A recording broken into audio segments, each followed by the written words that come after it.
Assalamualaikum warahmatullahi wabarakatuh. Halo teman-teman, perkenalkan nama saya Rizka Fadila. Saya mahasiswa Stikes Widya Dharma Husada Tangerang. Di sini saya akan memaparkan materi tentang depresi pada dewasa. Video ini bertujuan untuk memenuhi tugas promosi kesehatan. Selamat menyaksikan. Baik teman-teman, di sini sebelumnya ada yang tahu tentang depresi. Depresi merupakan masalah kesehatan jiwa yang utama pada saat ini. Hal ini sangat penting karena orang dengan produktivitasnya akan menurun loh. Dan ini sangat untuk akibatnya bagi suatu masyarakat, bangsa dan negara. Orang yang mengalami depresi adalah orang yang sangat menderita. Depresi merupakan penyebab utama tindakan bunuh diri dan menduduki urutan ke-6 dari penyebab kematian di masyarakat. Baik teman-teman, di sini teman-teman tahu tidak? Di sini ada penyebab depresi loh. Yang pertama ada faktor biologis. Faktor biologis seperti genetik, faktor menua secara biologis, penyakit fisik tertentu. Yang kedua ada faktor psikologis. Faktor psikologis seperti kepribadian, proses menua secara psikologis.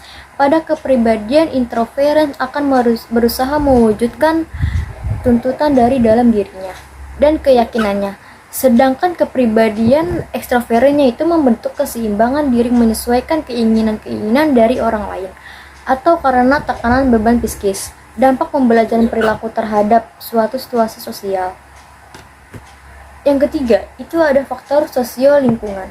Faktor sosial lingkungan misalnya kehilangan pasangan hidup, kehilangan pekerjaan, pasca bencana, dampak situasi kehidupan sehari-hari lainnya. Oke teman-teman, di sini juga depresi mempunyai gejala psikologi akibat tertentu. Contohnya, yang pertama, kehilangan selera untuk menikmati hobi.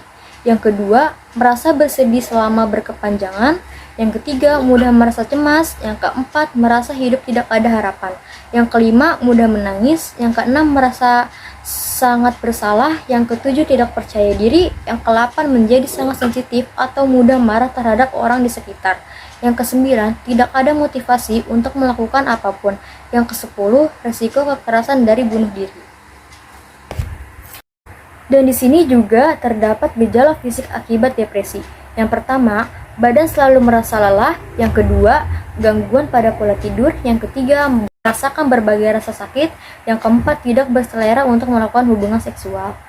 Dan terakhir, terdapat gejala sosial akibat depresi. Yang pertama, suka menyendiri. Yang kedua, sulit berkomunikasi terhadap lingkungan sekitar. Dan di sini terdapat upaya penanganan depresi. Yang pertama, dengan obat. Ada beberapa obat antidepresin, yaitu 1A. Lithium. Lithium adalah obat yang digunakan untuk mengobati gangguan depresi. Yang itu ada terapi interpersonal. Terapi interpersonal adalah bantuan psikoterapi jangka pendek yang berfokus pada hubungan antara orang-orang dengan perkembangan simptom penyakit kejiwaan. Dan yang keempat, itu ada konseling kelompok dan hubungan sosial. Konseling secara kelompok adalah pelaksanaan wawancara konseling yang dilakukan secara seseorang konselor profesional dengan beberapa pasien sekaligus dalam kelompok kecil. Dan yang kelima, itu ada berolahraga. Keadaan mood yang negatif seperti depresi, kecemasan, kebingungan disebabkan oleh pikiran dan perasaan yang negatif. Salah satu cara yang dapat dilakukan untuk menghasilkan pikiran dan perasaan positif yang dapat menghalangi munculnya mood negatif adalah dengan berolahraga. Dan teman-teman, Rizka pengen ngasih tahu nih, di sini ada pencegahan untuk depresi. Yang pertama itu terbuka. Jangan suka memendam masalah. Di dunia ini tidak ada orang yang luput dari masalah. Orang yang mempunyai masalah cenderung tidak mempunyai pegangan. Sedikit sekali orang yang bisa mengatasi masalahnya sendiri, jadi berbagilah kepada teman dekat atau sahabat terdekat. Yang kedua itu ada curhat. Sharing kalau masalah tidak bisa dipecahkan sendiri, lebih baik mengajak teman dekat untuk sharing. Yang ketiga itu ada kerjakan banyak hal. Saat waktu senggang dan masih muda, banyak cara untuk menghilangkan beban perasaan selain olahraga, membaca buku, menonton, dan istirahatlah yang cukup.